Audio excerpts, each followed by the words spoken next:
बिस्मिल्लाहिर्रहमानिर्रहीम। हज़ारा मोटरवे बनने के बाद वादी कागान तक रसाई इंतहाई आसान हो गई है।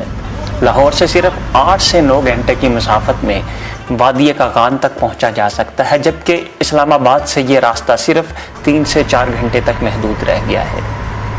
वादी कागान की हसीन वादियों से लुत्फ़ अंदोज़ होने के लिए अब ज़्यादा मुश्किल नहीं उठानी पड़ती। वादी कागान में 16 ऐसे दिल फरेब और हसीन मकामात मौजूद हैं जहां आप अपनी फैमिली, बच्चों, दोस्तों के साथ तफरीह के लिए जा सकते हैं। सबसे पहले नंबर 1 बालाकोट आता है, जो वादी कागान की शुरुआत है।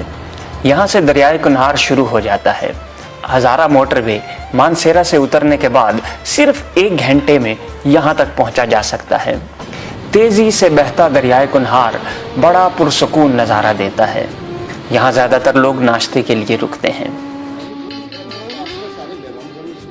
नंबर 2 बालाकोट से चढ़ाई शुरू हो जाती है और 1 घंटे से भी कम मुसाफत पर आप बल खाते रास्तों से होते हुए केवाई तक पहुंच जाते हैं। शायद सदियों से जारी इस आबशार में 4 पाइयाँ बिछी होती हैं, जहां आप चाय और पकौड़ों से लुत्फ़अंदोज़ हो सकते हैं। पानी पर बिछी 4 पाइयों से अपने पाँव पानी में रखकर खाना भी खा सकते हैं। नंबर 3 केवाई से ऊपर शोगरान का रास्ता शुरू हो जाता है। तकरीबन आधे घंटे सफ़र करने के बाद ये पुरफ़िज़ा मकाम आता है। जब कभी इसे बादलों ने घेरा हो तो इसका हुस्न दोबाला हो जाता है। पहाड़ की चोटी पर अब बहुत ज़्यादा होटल बन गए हैं जहां आप रात को क़याम भी कर सकते हैं। वहां का सबसे अच्छा और लेवल का होटल सीडरवुड है। नंबर 4 शोगरान से ऊपर खुले और वसी मैदान मौजूद हैं, जिनका नाम सिरीपाया है।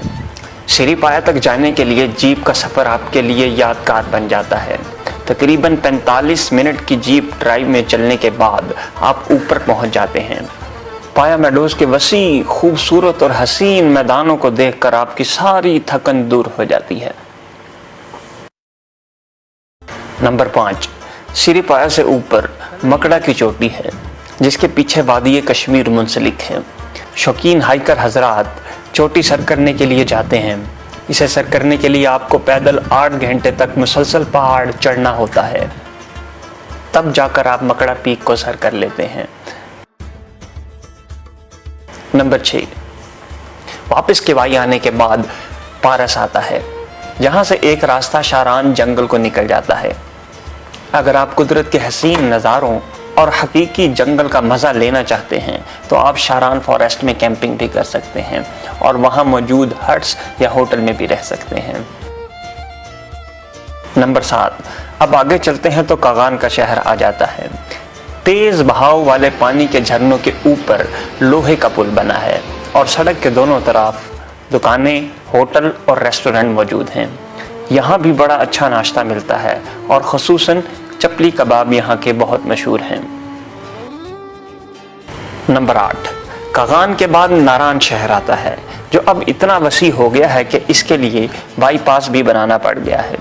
ये होटलों का एक बाजार है जो अब मरी से किसी सूरत कम नहीं है। दुनिया की हर चीज़ आपको यहाँ से मिल जाती है।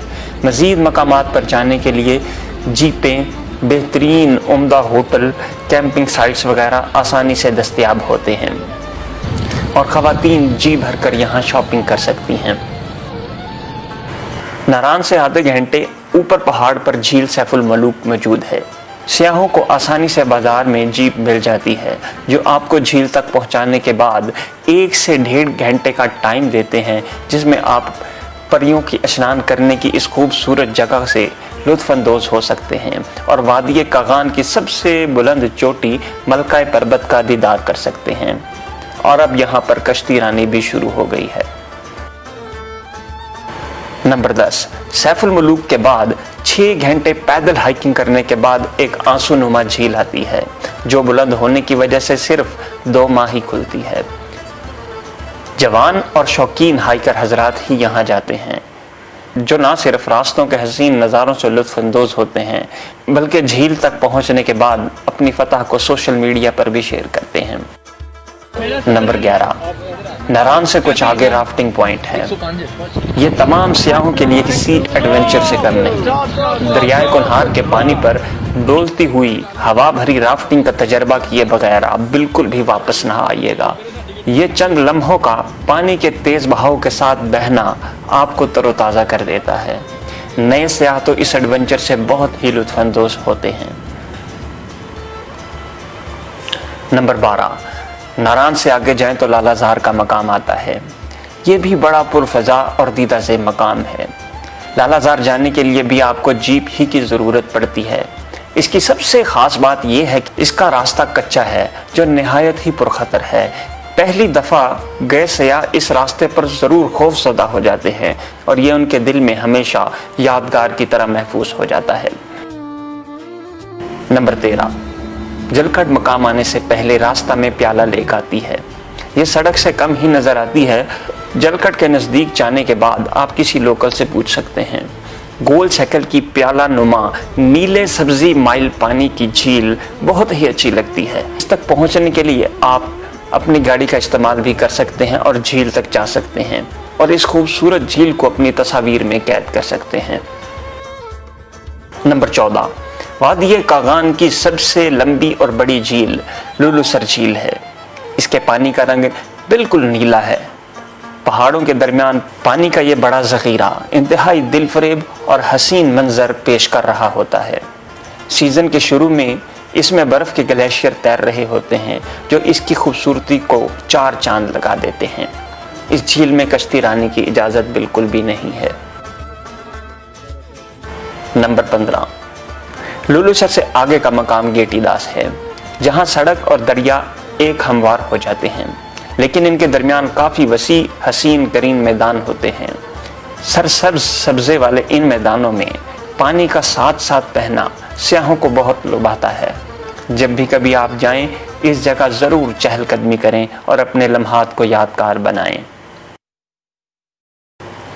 नंबर 16, वादिये कागान का सबसे आखिरी मकाम बाबूसर टॉप है। यह सतह समंदर से 13,700 फीट बुलंद है। यहाँ ऑक्सीजन की कमी भी महसूस की जा सकती है। ये अक्सर औकात तो बादलों में ही घिरा रहता है, यह अक्सर बादलों से भी ऊपर होता है, तो नीचे आपको बादल साफ दिखाई दे रहे होते हैं, जबकि नीचे की वादी मुकम्मल तौर पर ढक जाती है। यहाँ सारा साल ठंड रहती है और जून जुलाई में भी आप बगैर जैकेट के यहाँ नहीं जा सकते।